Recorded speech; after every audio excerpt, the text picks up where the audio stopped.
بەڵە هێرشی موشکی و درۆنی سوپای پاسدارانی ئێران لە شەوی دووشەمە لەسەر سێشەممە بۆ سەر هەولێری پایتەختی هەرێمی کوردستان کە بۆی شەیدبوونی 5 هاوڵاتی سڤیل و برینداربوونی 5 کەسی دیکە کاردانەوەی توندی ناوخۆیەوە نێودوڵەتی لێکەوتەوە. حکوومەتی هەرێمی کوردستان لاستی سەرکردایەتی حکوومەتی هەرێمی کوردستاندا داوا لە عراق دەکەن کە بەرپرسیار بێت بەرامبەری ئەم هێرشانە کە دەکرێتە سەر هەرێمی کوردستان و هاوکات کۆمەڵگەی نێودوڵەتیش ئەرکدار دەکاتەوە کە هەرێمی کوردستان بپارێزێت. لاستی وڵاتانی دەرەوەش هاوخەمی خۆیان بۆ هەرێمی کوردستان ڕاگەیاندەوە بڕیارەکە لە ئەنجومەنی یاسایشی نێودوڵەتیش لەسەرم پرسە قسە بکرێت. من زیاتر قسە دەکەم بە تایبەتی لەسەر هەڵوێستی وڵاتان و ئەمریکا بەگشتی لەسەر ئەم ڕووداوانەی کە ڕوودەدەن. بەڕێز جەستن تۆماس شرۆڤەکاری سیاسەتی دەرەوە لە فلۆریداوە لەگەڵم دەبێت. بەڕێز جەستن تۆماس ئەم کاتت باش. ئەوەی کە ڕوویدا شەڕفرۆشتنی ڕاستەوخۆی کۆماری ئیسلامی ئێران لە ڕێگەی سوپای پاسدارانەوە بوو بۆ هەرێمی کوردستان بۆ یەکەم جار بەم شێوە کرای ئامانج. پێتان وایە ئەم جارە بۆچی ڕاستەوخۆ هەولێری پایتەختی هەرێمی کوردستان و خەڵکی سڤیل کران ئامانج؟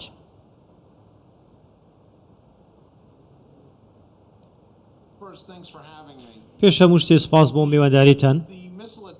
ئەو هێرشە موشکیەی کە کرایە سەر هەولێر و هەرێمی کوردستان هیچ شتێک لەوە زیاتر هەڵ ناگرێت کە بەڕاستی دەیەوێت خۆی وەکو وڵاتی زلهێز لە ناوچەکە پیشان بدا لە ڕێگەی هێزەوە لە ڕێگەی بە ئامانجکردنی خەڵکی سڤیل و ژێرخانی هەرێمی کوردستانەوە. بۆیە ئەمە دۆخێکی زۆر پڕکێشە و ئاڵۆزە. ئێران ئەمەی کردووە ئاڕاستەی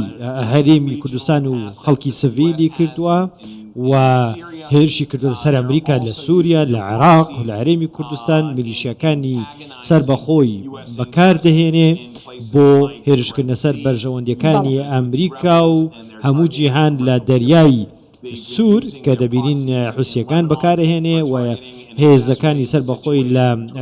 لوبنان بەکاردێنێ بۆی کە دۆخی نێوان ئیسرائیل و حەماس و لوبنان زیاتر تێک بدا. ئەمە ئەوە نیشان نەدا ئەوە دەسەلمێنێت کە ئێران دەوێ هێزی خۆی پیشاندا. بەڵام ڕاستیەکەی ئەوەیە کە ئەمە هەمووان لەسەر دژایەتیکردنی ئێران دێنە سەر هێڵ و هەموو کۆ دەبنەوە و ئامەی هەرێمی کوردستان هەموو دنیا کۆکاتەوە لەسەر ئێران. بەڵێ ئەوەی کە بەڕێز تاماژەی پێ دەکەی ئێران ئەوێت هێزی خۆی بە هەموو دنیا نیشان بدات. بەڵام ئەوەی کە دەیکات پێچەوانەی یاسا نێودوڵەتیەکانە. ئایا یاسا نێودوڵەتیەکان و هەڵوێستی وڵاتان دەتوانن سنوورێک بۆ ئێران دابنێن؟ ئێران دەتوانێت هێزی خۆی بە وڵاتانی جیهان بەم شێوازە نیشان بدات یا هەژمونی خۆی بسەپێنێت؟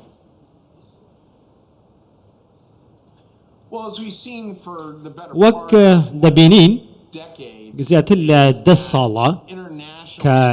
وەڵامی کۆمەلگای نێودەوڵەتی بۆ ئێران بۆ شەڕانگێزیەکانی ئێران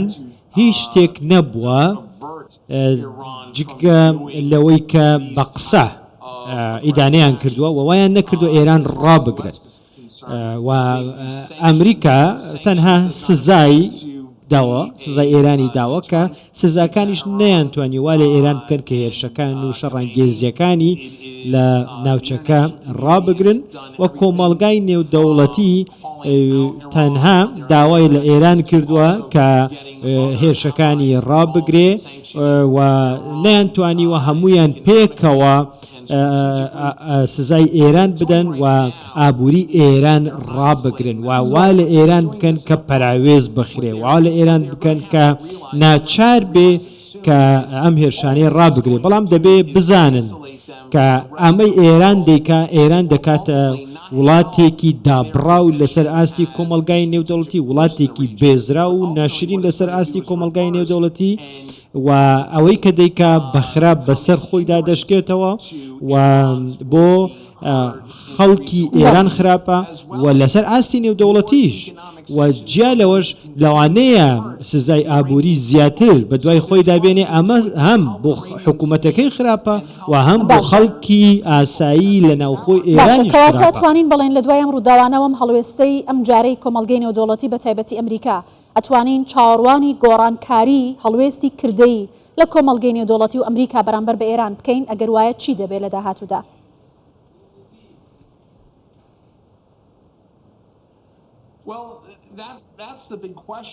ئەمە پرسیارێکە کە زیاتر بۆ ئەمریکایە و بۆ ئیدارەی بایدنە و سەرۆک بایدن و وەزیری دەرەوە تۆنی بلینکن دەبێ بەڕاستی ئیتر بیر لە وەڵامی ئەم پرسیارەی تۆ بکەنەوە و بزانن کە هەنگاوی داهاتویان چییە و ئەو پشتیوانیەی کە بۆ ئیسرائیل هەیەە ئەو هاوکاریانەی کە هەیەە بۆ ئیسرائیل هەیەە و لە پاراستنی ئیسرائیل و لە پاراستنی خەڵکی سڤیل لە ئیسرائیل لە دژی ئەو کردەوە تیرروسیانەی کە حەماس ئەنجامی داوە لە هەمان کاتدا ئیدارەی بایدن دەبوو زۆر هەڵوێستێکی ڕوونتری هەبوایە بەرامبەر بەو کێشەی کە ئێسا لە بەغدا هەیە چونکە ئەو وێنانەی کە بڵاو دەبنەوە خەڵکی سڤیل کوژراون لە غەزە و منداڵ و ژن کوژراون گیانیان لەدەستداوە ئەمانە بۆ ئیدارەی بایدن خراپن وا دەکات کە ئیدارەی بایدن هەندێک دوور کەوێتەوە و دوودڵ بێ لە فراوانکردنی هاوکاریەکانی بۆ ئیسرائیل بۆیە ئیدارەی بایدن بە ئاشکرا وتوێتی کەیمە هاوکاری ئیسرائیل دەکەین بەڵام لەگەڵ ئەوەشدا هەندێک جار ئەم کوشتنی خەڵکی سڤیل ئیدارەی بایدنی تۆزێک دوودڵ کردووە بۆیە ئەمریکا هەژمونی هەیە و ئەتوانێ با بڵێن کاریگەری بخاتە سەر دۆستەکانی هاوپەیمانەکانی لە ناوچەکە بۆی کە گوشاری زیاتر بخەنە سەر ئێران و دەبینین کە هەندێک جوڵەی هەبووە و لە ئەم هێرشش کە بۆ سەر هەولێر ئەنجامی داوە هەندێک کاردانەوەی ئێرانی بە دوای خۆیدا هێنا و ئەتوانین کاردانەوەکە تا ڕادەیەک جیاوازتر جستن ئێران لە بامانجکردنی هەرێمی کوردستان و کوشتنی منداڵی سڤیلی کەمتر لە تەمەن 1 ساڵ ئەوێت تۆڵە لە دژمنەکانی بکاتەوە ململانەکانی خۆی یەکلای بکاتەوە بەڵام بۆچی لە ناو خاکی هەرێمی کوردستان لە کاتێک داتوانێت لە شوێنێکی دیکەم هێرشانە بکات یا تۆڵەی خۆی و ململانەکانی یەکلای بکاتەوە ئەمە چۆن دەخوێننەوە؟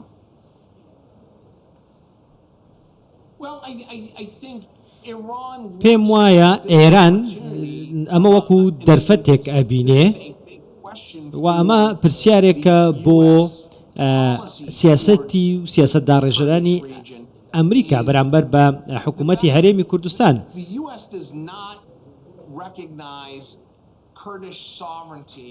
ئەمریکا دانی نەناوە بە کوردستانێکی سربەخۆدا و ئەمەش بووەتە کێشە بەوەی کە نەیتوانیوە دایان بە سربەخۆیی کوردستان دابنێوە ئەمە بووەتە کێشە بۆ ئەمریکاش بەڕاستی و بۆ ئیدارەی پێشوش نەک تەنها بۆ ئیدارەی بایدن و ئەمە گەڕێتەوە بۆ 20 ساڵ لەمەوە پێش ئێران دەزانێت ئەوێت لەم دوودڵیەی ئەمریکا لەم هێواشی ئەمریکا سوود وەربگرێ و دەرفەتەکە بقۆزێتەوە بۆ سەپاندنی هەژمونی خۆی لە ناوچەکە ئەوان دەزانن کە کورد و پێشمەرگە بە دیاریکراوی هاوکاری هەوڵەکانی ئەمریکا بووە بۆ لە ناوبردننی داعش و دەیانەوێت کە هێرش بکەنە سەر هەولێر و هەرێمی کوردستان و خەڵکی کوردستان وەکو تۆڵەیەک بیکەنەوە بەوەی کە کورد و پێشمەرگە هاوکاری ئەمریکا بوون و هیوادارین کە ئێستا ئیدارەی ئەمریکا بە دیاریکراوی جارێکی دیکە ئەم ئیدارەیە پێداچوونەوە بە سیاسەتی خۆی بکە بەرامبەر بە هەرێمی کوردستان و لەوانەیە دەرفەتێک بێ بۆ ئیدارەی بایدنیش بۆی کە دان بە سربەخۆیی کوردستاندا بنێت بۆیە لێرە گوێمان لێ دەبێ لە ئەمریکا باز لە چارەسەری دوو دەوڵەت دەکەن بۆ ئیسرائیل بەڵام من پێم وایە و خەڵکیش لێرە ئەوانەی کە قسەم لە کردوون پێیان وایە کە دەبێ جارێکی دیکە ئێمە پێداچوونەوە بە سیاسەتی خۆماندا بکەین و دان بە سربەخۆیی کوردستاندا بنین. بەڵێ بەڕێز جەستەن تۆماس لەگەڵم بمێنەوە دواتر لەگەڵم بابەتە لەگەڵ بەڕێزت بەردەوام دەبم پرسیارەکان ماراستە دەکەم بەڵام ئێستا هەر لە واشنگتن هاوکارم ئەیسا حەسەن لەگەڵم دەبێت کەمێک بەر لە ئێستا کۆشکی سپی بەیاننامێکی سەبارەت بە هێرشەکەی سەر هەولێر بڵاو کردبووە لە ئیسا زیاتر دەپرسم کە هەڵوێستەکانی ئەمریکا ئەوە کاردانەوەکانی ئەمریکا لە ناوخۆ چۆنن بە تایبەتی کە کۆشکی سپی ڕاستەخۆ لەسەر بابەتە هاتوۆتە دەنگ چی دیکە لەم بابەتە دەخوێنرێتەوە ئایسا؟ آخر کۆشکی سپینا بەڵکو وەزارەتی دەرەوە و ئەنجومەنی ئاسایشی نیشتیمانی ئەمریکاش پێشتر ڕاگەندراوی جیاوازیان هەبوو کە بە توندی سەرکۆنەی هێرشەکەی ئێرانیان بۆ سەر هەولێر کرد هەم لە ڕاگەندراوەکەی کۆشکی سپیش کە دوای کۆبوونەوەکەی جێک سولیڤان سەرۆکی ئەنجومەنی ئاسایشی نیشتیمانی ئەمریکا لەگەڵ مەسرور بارزانی سەرۆک وەزیرانی هەرێمی کوردستان ڕاگەندراوێکیان بڵاو کردەوە لە ڕاگەندراوەکە زۆر بە ئاشکرا و بە بێدوودڵی ئەمریکا سەرکۆنەی ئەو هێرشەی ئێران بۆ سەر هەرێمی کوردستان و هەولێر دەکاتەوە لە ڕاگەندراوەکە باسەوە کراوەکە خەڵکی سپیل چوار کەسی خەڵکی سڤیل لە نێویانە مناڵێکی کەمتر لە ساڵێک جانیان لە دەستداوە ئەمە کۆشکی سپی ئەمە بە پێشەڵکاریەکی زەق بۆ سەروەری خاکی عێراق و هەرێمی کوردستان دەبینێت جیا ئەگە باس لەو ڕێگەندراوی کۆشکی بکەم جا لەو سەکۆنەکردنی هێرشەکەی ئێران هاوکات لە کۆبوونەوەکەی نێوان سەرۆک وەزیرانی هەرێمی کوردستان و جێک سولیڤان چەند بابەتێکی دیکەش باسییان لێەوە کراوە لەوانە پێویستی دەستپێکردنەوەی هەناردەی نەوتی هەرێمی کوردستان پێشتر کە دادگای فیدراڵی عێراق ئەو بڕیارەیدا کە گرێبەستە نەوتیەکانی هەرێمی کوردستانی بە نایاسایی ناوبرد و دوای بڕیارەکەی دادگای ناوبژیوانی پارێزیش ئەمریکا هەوڵی زۆریدا هەم لەگەڵ هەولێر لەگەڵ بەغدا و ئەنقەرە بۆ ئەوەی کێشەی هەناردەکردنەوەی نەوتی دەست چارەسەر بکرێت کە بەهۆیەوە هەم زیان بە عێراق هەم بە هەرێمی کوردستان هەم بە ژمارەی کۆمپانیای نەوتی ئەمریکاش دەگات کە هەرێمی کوردستان و بەرهێنان دەکەن کە بە جۆرەی زانیاریەکان کە ینی بۆ نمونە زیاتر لە 3 وەرزە هەناردەی نەوتی هەرێمی کوردستان وەستاوە و زیاتر لە 8 میلیارد دلار زیانی گەیشتووە و بەشێک لە زیانەکانیش بە کۆمپانیەکانی نەوتی ئەمریکانەوە کۆمپانیا نەوتەکانی ئەمریکاش ینی زۆر گوشاریان لە ئیدارەی بایدن کردووە بۆی هەوڵی زیاتر بدات ڕاستە خۆ بەشدار بێت لە گفتوگۆکانی نێوان هەولێر و بەغدا و ئەنقەرە بۆی دەست بە پرۆسەینەوە بکرێتەوە تەنانەت لە ڕاگەندراوەکە جێک سولیڤان باسی لەوە کردووە کە پێویستە هەولێر و بەغدا لەسەر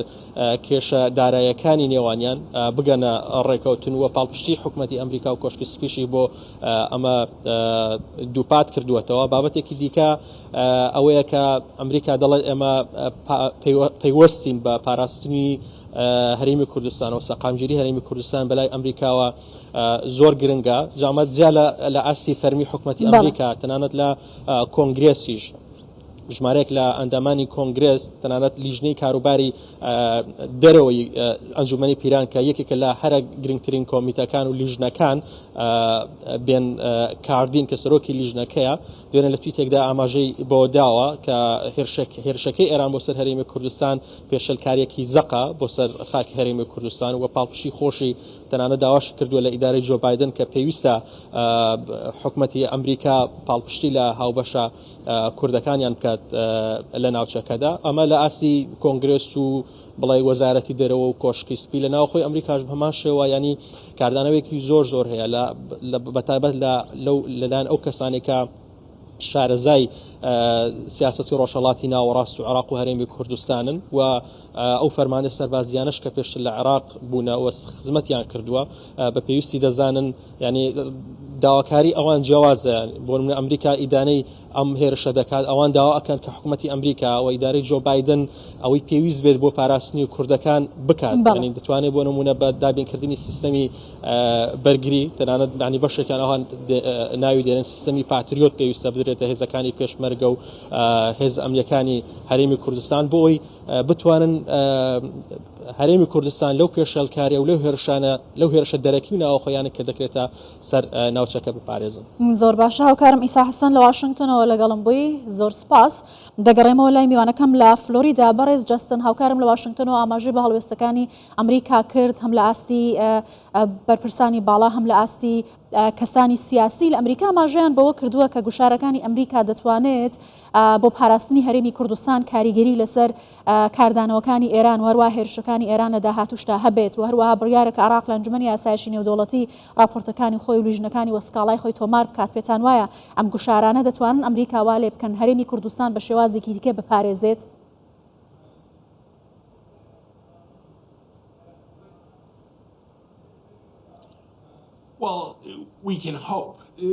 هیوادارین بەڵام واقعەکە ئەوەیە کە کاردانەوەی حکوومەتی ئەمریکا بە بۆچوونی من نەرم بوون ئەوە بۆچوونی خۆمە و چونکە ئەم هێرشانە بێپاساون لەلایەن ئێرانەوە ئەنجام دراون بەرامبەر بە خەڵکی کوردستان لە هەرێمی کوردستان عێراق وەک دەبینین کە باڵدۆسی خۆی کشاندوێتەوە لە تاران و پێی وایە کە سەروەری وڵاتەکەی بەم هێرشانە پێشێل کراوە ئەمە بەڕوونی پێشێلکاری یاسا نێودەوڵەتیەکانە لەسەر چەند ئاستێکی جیاواز و ئەمە پێشێلی بەیاننامەی نەتەوەی گرتوەکانە یاسای نێودەوڵەتیە کە بەڕوونی دەڵێت هیچ وڵاتێک بۆی نییە سەروەری هیچ وڵاتێکی دیکە پێشێل بکە ئەمە بۆتە هۆی گیان لە دەستدانی خەڵکی سڤیل لەمە ڕوونتر نییە باوەی کە ئێمە دەمانەوێت هەڵوێستی ئەمریکا ببینین ئەوەیە کە ئەمریکا دەتوانێت هەڵوێستی تونتر بگرێتە بەر و ئێران زیاتر تۆمەتبار بکە و ئەمە شتێکی و استراتیژیەوە دەرفەتێکی استراتیژیشە بۆ ئەمریکا بۆی کە بتوانێت زیاتر ئێران گۆشەگیر بکە بەڵام پێم وایە ئەمریکا دەترسێت لەوەی کە ململانەکان زیاتر بن و هێرشەکانی ئێران بۆ سەر ئەمریکا لە سووریا و ئێستاش بلایرێمی کوردستان کێشەکە ئەوەیە ناتوانن کە هێز بەکاربهێنن ئێستا چونکە ئەگەر هێز بەکار بهێنن و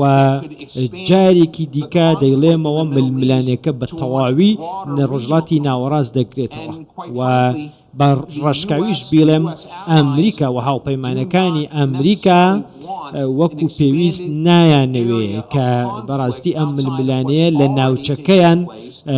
فراوانتر بێ و ناوچەکەشیان بگرێتەوە ئەوەی کە لە غەزە هەیە بێتە وڵاتەکەی ئەوانیش کاتە پێتان وایە ئێرانیش لەم دەرفەتە کەڵکی وەرگرتووە بۆیە گوشارەکانی بەم شێوازە هەم بۆ سەر هێزەکانی ئەمریکا لە عێراق و سووریا هەم بۆ سەر هەرێمی کوردستان لە ئێستادا زیاد کردووە ئایا ئەوێت بەگشتی ناوچەکە لە ململانەیەکی گەورەتر تێەوە بگلێنێت لە هەرێمی کوردستانەوە دەستی پێ کردووە؟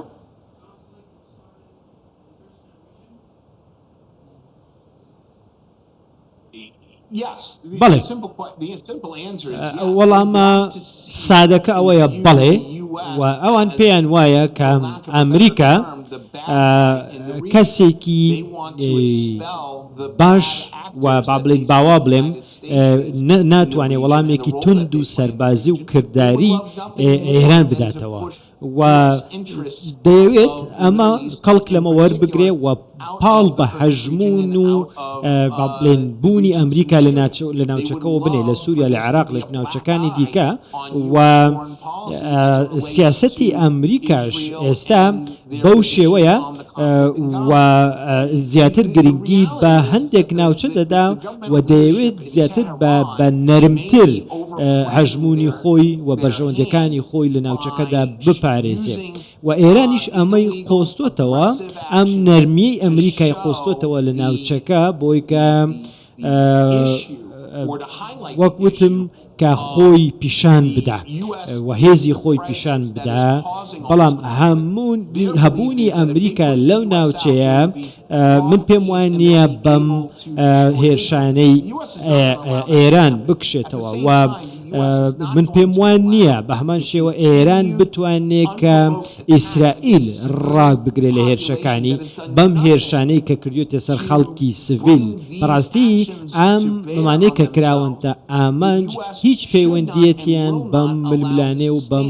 ناکۆکیانەوە نییە لە ناوچەکەدا بەڵام پرسیارەکە ئەوەیە واشنگتن و ئیدارەی بایدن چ تاکتیکێکی دیکە لە قۆناغی داهاتوودا وەردەگرن بۆ ئەوەی کە ئێران ڕابگرن. زۆر باشە بەڕز جەستن ئاماژەت بە پرسی کشانەوەی هێزەکانی ئەمریکا لە عێراق کرد بە تایبەتی کە لە ماوەی ڕابردوودا لایەنە شیعەکانی سەر بە ئێرانیش گوشارێکی زۆریان خست بۆ سەر حکوومەتەکەی محەممەد شیع سوودانی بەوەی کە ئەمریکا دەبێت ئێران عێراق بەجێ بهێڵێت. عێراق ئەنجامی ڕێکخراوی نەتەوەی گرتوەکانە بەڵام ئێستا میلیشیاکان باڵادەستن لە عێراق داوا ناتوانێت لە بەرامبەر ئەو میلیشیانە هەڵوێستێکی وای هەبێت. پێت وایە ئەم ململانەیانە تاکەی بەردەوام دەبێت ئایا ئەمریکا ئامادەیە گۆڕەپانی سیاسی عێراق بۆ ئێران چۆڵ بکات ئەگەر ئەم هێرشانە و گوشارەکان بەردەوام بن؟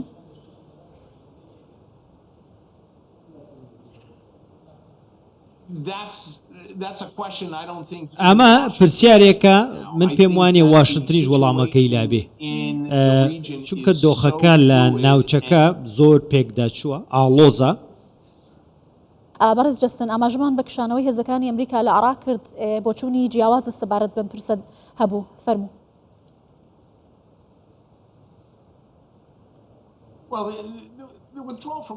کشانەوە لە عێراق لە واقعدا لە ڕووی استراتیژیەوە پێم وابێ دەبێ ئەم بابەتە دەوەستێتە سەر ئەوەی کە چۆن ئەمریکا وەڵامی ئەم گوشارانە دەداتەوە کە لە ناوچەکەدا هەن و ئەو فشارانەی کە ئێستا هەن لە عێراق لە سووریا و لە ڕۆژڵەتی ناوەڕاست بەگشتی زۆر داینامیکین و زۆر پێکداچوون و ئەم ڕۆیان وەکو دوێنێ نییە و ئەمڕۆ وەکو سبینێ نابێوەتە جیاوازن بۆیە سەر لێ تێکدانێکەیە بۆ پێم وابێ زیان بە با بڵێن ئاسایشی نیشتیمانی ئەمریکاش دەگەین ئەگەر با بڵێن جوڵەیەکی هەڵە بکە بۆیە ئەمریکا پێی وایە هەبوونی لە ناوچەکە گرنگە و پێویستە بۆ پاراستنی بەرژەوەندیەکانی ئەمریکا بۆ پاراستنی با بڵێن هاوپەیمانەکانی کە لە ناوچەکەدا هەن بە تایبەتی لەگەڵ خەڵکی کوردستان و حکوومەتی هەرێمی کوردستان و هاوکاریکردنی پێشمەرگە لەوەی کە بتوانێ هەرێمی کوردستان بپارێزێ بۆیە بڕیاردان لە مانەوە یاخود کشانەوە ئێستا وەکوتم لەم دۆخەدا کە ئێستا هەیە بەڕاستی من پێم وایە شتێکی خراپ و بێمانە ئەبێ بۆیە دەبێ لە دۆخێکدا ئەم بڕیارە بدرێت کە تا ڕادەیەک سەقامگیریەک هەبێ بەرچاوڕوونیەک هەبێ بۆیە من پێم وایە ئەمریکا دەبێ بمێنێتەوە و دەمێنێتەوە لە ناوچەکە ئەگەر بکشێتەوە لە ناوچەکە من پێم وایە شتێک ڕووەدا کە ئێران لێ براوە ئەبێ و ناوچەکە کۆنتترۆل دەکات. بەڵێ زۆر سپاس بەڕێز جەستن تۆماس شرۆڤەکاری سیاسەتی دەرەوە لە فلۆریداوە لەگەڵ کوردستان 24 بووی سپاس.